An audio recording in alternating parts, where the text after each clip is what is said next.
السلام عليكم، ازيكم يا جماعه؟ عاملين ايه؟ والنهارده هنفتح معاكم باكجات زي ما انتم شايفين في الحدث دوت. في لعيبه كويسين زي دوي وزي رودري وكده.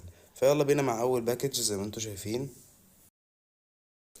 وده كان تاني باكج افتحه، كان نفسي يطلع لي اي حاجة حلوة كده، ويلا ب3000 جوهرة كمان وما طلعليش حد. بجد الحظ يا جماعة في فيفا 2026 معظمه وحش. يعني انا اصلا تقريبا معظم اللعيبة اللي عندي كلها بفضل افتح باكجات وابيع اللعيبة زي ما انتم شايفين، ومتعاقد معاهم بالتعاقدات. يعني هو ده اللي بنعمله تقريبا وكل الناس بتعمله.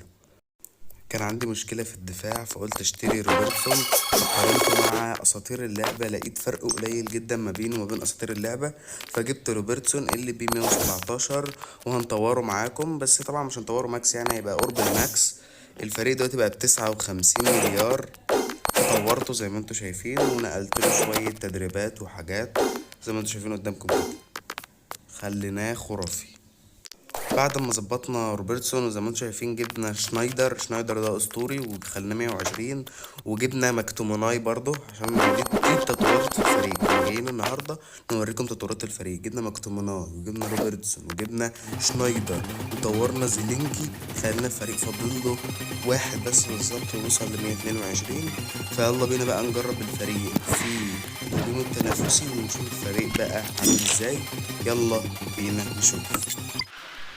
زي ما انتم شايفين بقى كده، لعبت ماتش اهو واول جول والتاني.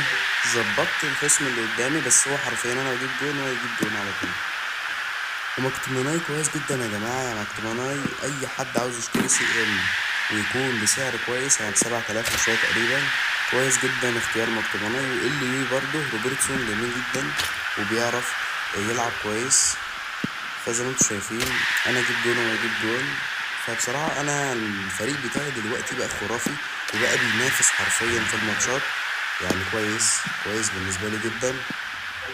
جيت على نهاية المباراة عمل كلمة انتهى الوقت ديت، والولا زود نفسه 5 تجوان بعد ما كنا 8-8. فيلا مش مشكلة، مش عارف ده جليتش ده ولا ايه. وبس كده يا جماعة، متنسوش تحطوا لايك وسبسكرايب، ونشوفكم ان شاء الله في فيديوهات تانية كتير نوريكم تطورات الفريق اللي حصلت. النهاردة كنا جايين نفتح معاكم شوية باكجات ونوريكم تطورات الفريق.